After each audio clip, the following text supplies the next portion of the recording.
Hello everybody, क्या हाल है जी? सब ठीक ठाक, सब बढ़िया। बेटा, आज मैं एक टॉपिक आपके साथ डिस्कस करने वाला हूँ, वो है पूल ऑफ कार्स। जनरली मैंने देखा है स्टूडेंट्स को इस टॉपिक की नॉलेज बहुत कम होती है, या जिनको नॉलेज होती भी है उनको थ्योरेटिकल नॉलेज होती है और प्रैक्टिकली अप्लाई करने में उनको दिक्कत आती है। ये टॉपिक आपको पसंद आएगा, मैं पूरी पूरी उम्मीद कर रहा हूँ। मेरे को अपना फीडबैक ज़रूर दीजिएगा, लेकिन उससे पहले एक छोटी सी अनाउंसमेंट है।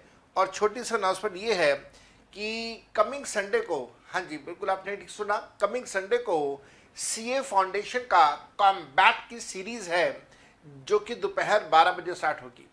आपको अच्छे से पता है, कॉम्बैट की सीरीज के अंदर एक स्कॉलरशिप टेस्ट ऑर्गेनाइज किया जाता है, और जो उसके अंदर टॉप रैंक होल्डर्स होते हैं उनको बहुत हैवी स्कॉलरशिप्स दी जाती हैं in the form of discounts out of your plus subscription fees. ये कितना कितना डिस्काउंट रहेगा ये मैं आपको बता देता हूं। जो स्टूडेंट्स पहले 3 रैंक्स स्कोर करेंगे उन स्टूडेंट्स को 1 साल का 100% फ्री सब्सक्रिप्शन दिया जाएगा। जो स्टूडेंट रैंक नंबर 4 से लेकर 10 तक स्कोर करेंगे उनको 75% का डिस्काउंट दिया जाएगा एज ए स्कॉलरशिप। जो स्टूडेंट 11 से लेकर 58th रैंक स्कोर करेंगे उनको 50% का स्कॉलरशिप दिया जाता है, और जो स्टूडेंट 51 से लेकर 200 के बीच में रैंक स्कोर करते हैं उनको 25% का डिस्काउंट या स्कॉलरशिप दिया जाता है। जनरली आमतौर पर आपने देखा होगा जो डिस्काउंट्स हैं, जो हमारे डिस्काउंट्स होते हैं, हमारे रेफरल से डिस्काउंट्स होते हैं, उसके अंदर 10% का डिस्काउंट मिलता है। लेकिन अगर आप कॉम्बैट के अंदर टॉप 200 स्टूडेंट्स में आते हैं तो फिर आपको बड़े अच्छे डिस्काउंट्स ऑफर्स किए जाते हैं इन टर्म्स ऑफ स्कॉलरशिप्स। इसके साथ साथ में ध्यान रखिएगा, ये जो स्कॉलरशिप टेस्ट है ये सीए फाउंडेशन के स्टूडेंट्स के लिए है, और कमिंग संडे को ये वाला टेस्ट होने वाला है एग्जैक्ट दोपहर 12 बजे। एग्जैक्ट दोपहर 12 बजे ये टेस्ट होने वाला है। इसके लिए आप इनरोल अभी से कर सकते हैं, लिंक आपको डिस्क्रिप्शन बॉक्स में मिल जाएगा। और साथ में ध्यान रखिएगा, उसके अंदर ज्वाइन करने के लिए आपको एक इन्विटेशन कोड चाहिए होगा। मेरा इन्विटेशन कोड है सीए जोहर, आप उसको यूज कर सकते हैं और ज्वाइन कर सकते हैं। आइए मेरे बेटा, अब हम लोग यहां पर स्टार्ट करते हैं टॉपिक पूल ऑफ कार्स का। Point number 7, pool of cars. Pool of cars, अब पूल ऑफ कार्स का कंसेप्ट ध्यान से गिनना, क्योंकि इसी से रिलेटेड एग्जाम्पल करवाऊंगा और इस एग्जाम्पल से कार का पूरा टॉपिक हमारा कवर अप हो जाएगा। Pool of cars, if employer has given more than one car to employee, employer ने क्या किया, एम्प्लॉय को एक से ज्यादा कार दी है for POPP use. What is POPP? POPP stands for partly official partly personal use. तो एम्प्लॉयर ने एक से ज्यादा कार दी है एम्प्लॉय को, और एम्प्लॉय सारी कार्स को यूज कर रहा है as partly official partly personal use. Employer has given more than one car to the employee for partly official partly personal use, then as per choice of employee. अब किसकी choice आ गई? Employ की choice आ गई। As per the choice of the employee, any one car will be taxable. Any one car will be taxable for employee as per rules of partly official partly personal use.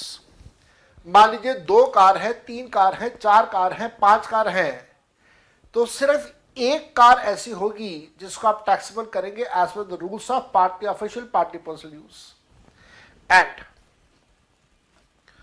All other cars, एक को छोड़ के बाकी सारी cars की बात करें, and all other cars will be taxable, and all other cars will be taxable as per rules of personal use of cars. तो एक कार को आप टैक्सेबल करेंगे as per the partly official partly personal, और बाकी सारी car जो बच गई आप उनको टैक्सेबल करेंगे as per the personal use of car. तो ये कंसेप्ट था पूल ऑफ कार्स का। अच्छा, अब इस कंसेप्ट को भी सीखना है और साथ साथ में कार का जो ओवरऑल टॉपिक है उसको भी सीखना है। तो एग्जाम्पल के साथ ये सारी बातें हम लोग बड़े अच्छे से सीख सकते हैं। आइए मैं आपको इसका एग्जाम्पल करवाता हूँ, बड़ा फर्स्ट क्लास एग्जाम्पल है, एक एग्जाम्पल से सारी बातें हमें समझ आ जाती हैं। Let us start example. Mister A is a director of PQR Limited getting salary of 2 lakh per month. तो भाई एक डायरेक्टर की सैलरी 2 लाख रुपए महीना है, बहुत बढ़िया। मिस्टर ए, अरे mister A is provided with 2 cars. Details are as follows. तो 2 कार्स हैं और दोनों कार की डिटेल कुछ इस प्रकार से है। क्या क्या डिटेल्स है भाई, ध्यान से करना। यहां पे लिख दिया मैंने कार 1, यहां पे लिख दिया मैंने कार 2, कार 1 कार 2। एक कार जो है इसका नाम हुंडई i20 और दूसरी कार का नाम है Hyundai Creta. Engine power Hyundai का i20 का जो इंजन पावर है ये है 1200 सीसी का, क्रेटा का मान लेते हैं 1900 सीसी, मान लेते हैं ऐसा। कीमत जो i20 है ये लगभग 8.5 लाख रुपए की कार है और जो क्रेटा है ये लगभग 14 लाख रुपए की कार है। Running and maintenance expenses, petrol का खर्चा, साथ में सर्विस करवाने का खर्चा, व्हील अलाइनमेंट का खर्चा, इस तरह के जो तमाम खर्चे हैं वो i20 में थोड़े से ज़्यादा है क्योंकि वो ज़्यादा चलती है, मैं मान लेता हूँ ऐसा। तो इसके लिए 95,000 रुपीज़ खर्च हुआ, एनुअल है, मंथली नहीं है। और जो क्रेटा है वो थोड़ा सा कम चलती है तो इसके लिए खर्चा हुआ 40,000 रुपये का। ड्राइवर की सैलरी, क्योंकि i20 ज़्यादा चलती है तो ड्राइवर के ने इसके लिए महंगा पैसा 12,000 रुपये महीना की सैलरी। और क्रेटा थोड़ी सी कम चलती है तो उसका ड्राइवर भी सस्ता है, इसका ड्राइवर है 9,000 रुपये महीना। तो ये आपके पास अमाउंट आ गया। उसके बाद ए जो पैसा दे रहा है PQR लिमिटेड को, ए जो पैसा दे रहा है PQR लिमिटेड को, वो पैसा दे रहा है 5,000 रुपये महीना और 3,500 रुपये महीना। कैलकुलेट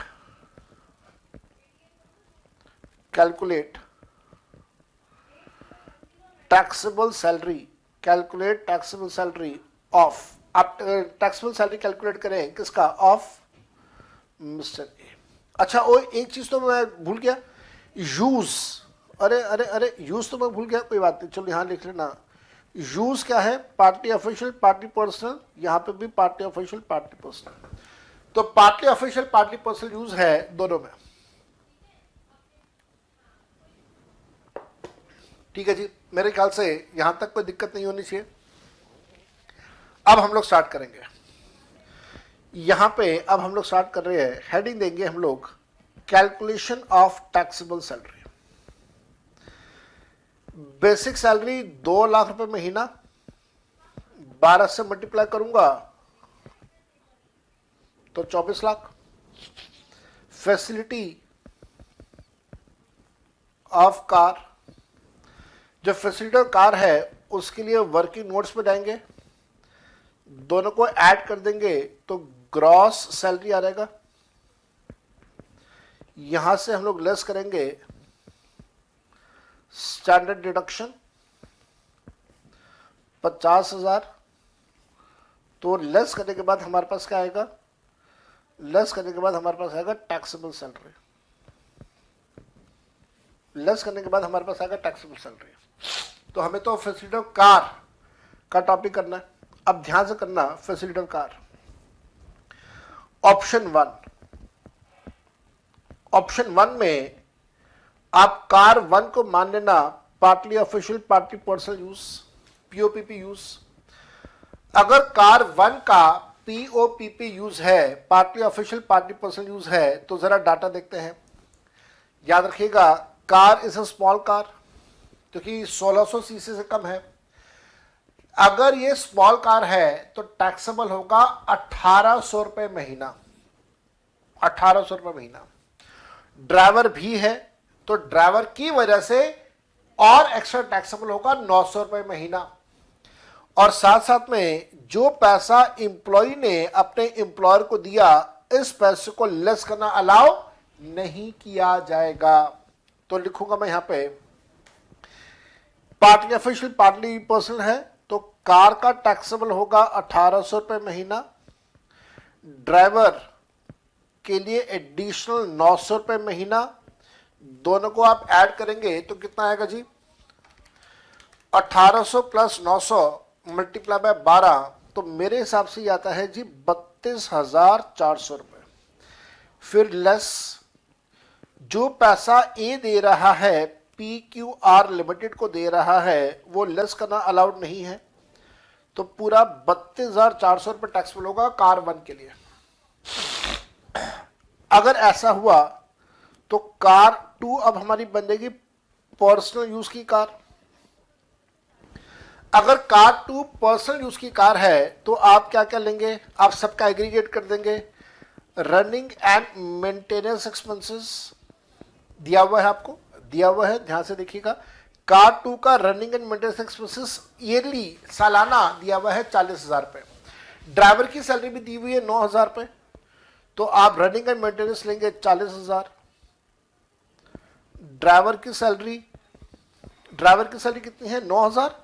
हाँ जी 9,000, तो 9,000 को आप 12 से मल्टीप्लाई कर दें तो 1,08,000 आएगा, अगर मैं गलत नहीं कह रहा तो। और फिर डेप्रिसिएशन भी तो आएगा, 10% ऑफ कॉस्ट। और याद रखना, कॉस्ट आपको गिवन है, अगर आपको यहाँ पे depreciated value, return on value given होती तो आप उसे इग्नोर कर देते। तो यहाँ पे आपको कॉस्ट गिवन है 14 लाख रुपए, और उसका 10% कितना आ जाएगा, 1,40,000। ऐड कर दीजिए सबको, 40,000 जमा 1,08,000 जमा 1,40,000, ये आ गया जी 2,88,000 रुपीज।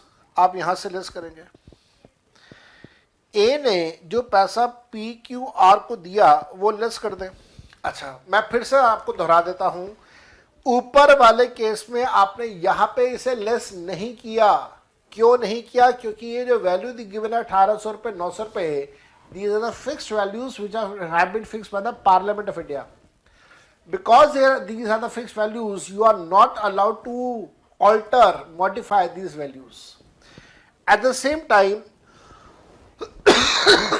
ये वाले जो वैल्यूज गिवन है 40,000, 1,08,000, 1,40,000, ये फिक्स्ड वैल्यूज नहीं है, ये ज्यादा कम हो सकती हैं।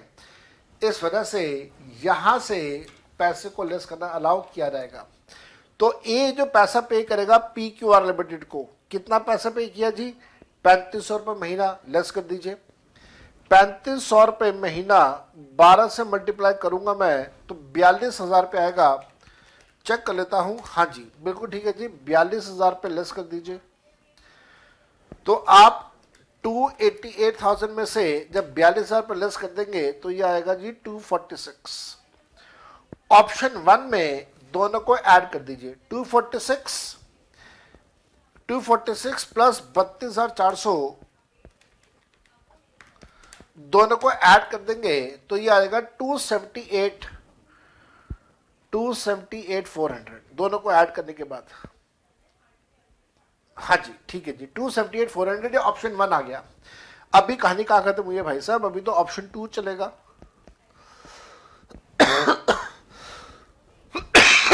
ऑप्शन टू में अब आप क्या करेंगे, कार वन को मानेंगे पर्सनल यूज की कार, अब कार 1 अगर पर्सनल यूज की कार है तो इसका कॉस्ट 8.5 लाख रुपए है। कार 1 पर्सनल यूज की कार है तो depreciation at the rate of 10% of cost, 8.5 lakh का 10% 85,000। Running and maintenance expenses, driver की सैलरी सबको ऐड करेंगे, टोटल आएगा। इस टोटल में से लेस कर देना जो पैसा ए ने पे कर दिया PQR लिमिटेड को, ये वाला डाटा आप लेस कर देंगे। रनिंग एंड मेंटेनेंस एक्सपेंसेस देखते हैं कितना दिया हुआ है। कार 1 का रनिंग एंड मेंटेनेंस दिया हुआ है 95,000, ड्राइवर की सैलरी है 12,000, तो 95,000 यहां पे आ गया। 12,000 को 12 से मल्टीप्लाई करूंगा तो 1,44,000 यहां पे आ रहेगा। इंप्लॉय ने अपने एम्प्लॉयर को दिया 5,000 रुपये महीना, 5,000 इंटू 12, 60,000 रुपये आप यहां पे लेस कर देंगे, तो टोटल देखते हैं कितना आएगा। 85,000 प्लस 95,000 प्लस 144,000, टोटल आ गया जी 3,24,000 माइनस 60,000, 2,64,000। ठीक है जी, मेरे ख्याल से कोई दिक्कत नहीं होनी चाहिए। Car 2 partly official partly personal use की कार बन जाती है। मेरे बेटा अब ध्यान देना, car 2 is a big car, और बिग कार है तो टैक्सेबल कितना करेंगे आप? कार के लिए टैक्सेबल करेंगे 2,400 रुपये, ड्राइवर के लिए आप टैक्सेबल करेंगे 900 रुपये। 2,400 इंटू 12,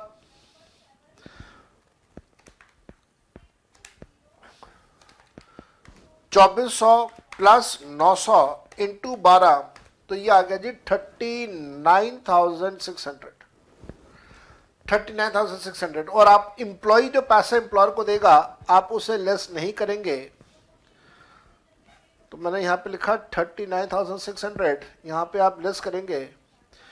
इंप्लॉय जो पैसा देगा एम्प्लॉयर को उसे लेस करना अलाउ नहीं किया जाएगा, तो 39,600 दोनों को आप ऐड कर दें तो ये आ गया हमारे पास 303600। अब आप देखिए दोनों में से कौन से केस में ऑप्शन ज्यादा आ रहा है, अमाउंट ज्यादा आ रहा है। कार 1 को अगर हम लोग पर्सनल कार मानते हैं और कार 2 बनती है party official party personal car, तो आएगा 3,03,600, और यहां पे हमारे पास आता है 2,78,400। हमारे पास ऑप्शन है, दोनों में से जो सा चूज करना चाहे वो चूज कर सकते हैं। हमारे लिए सेंसिबल होगा अगर हम 278,400 को चूज करें, तो यहां पे आ जाएगा जी 278,400, यही था ना, 278,400। हाँ, और आप इसको ऐड कर दें, 24 लाख जमा 278,400 जमा सॉरी माइनस करेंगे तो 26,78,400 माइनस कर दे 50,000, तो ये आ जाएगा 26,28,400। 26,28,400 रुपये हमारे पास यहाँ पे आ गया।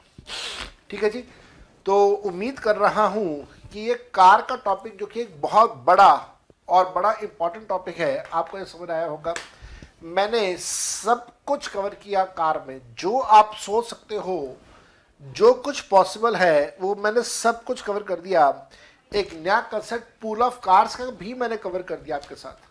आप में से शायद कोई स्टूडेंट ऐसा होगा जिन्होंने पहले ये सब्जेक्ट पढ़ा हुआ है, शायद आपने अगर पूल ऑफ कार्स का कंसेप्ट पहले पढ़ा था तो बहुत अच्छी बात, मुबारक। आपको नहीं पढ़ा था तो अब मैंने आपको ये डिटेल में करवा दिया। प्रैक्टिकल क्वेश्चन मैंने आपको